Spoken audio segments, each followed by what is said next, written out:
Ресторандағыдай дәмді паста феттучини әзірлеймін. Тауық филесін сары майға қуырамын. Тұз, бұрыш және паприка қосамын.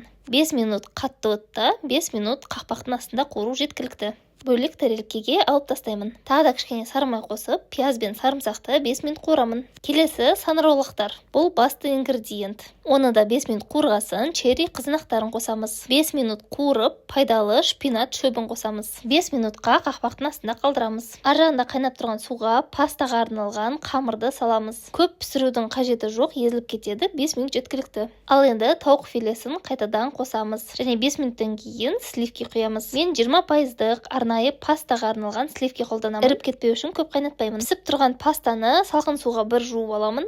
Және барлығын бірге араластырамын. Тұзын көбірек саламын, дәмді болады. Бұл тағам пісірілу жолы өте оңай, ал дәмі енді ерекше болады. Тура сол рецептпен тауықтың орнына балық қолдансаңыздар болады. Бұл жерде гарнирге күріш пісіріп аламыз. Тура жаңағыдай барлығын қуырамын. Ал маринадталған семга балығын екі жағынан грильницада қуырамын. Havada да қуыруға болады.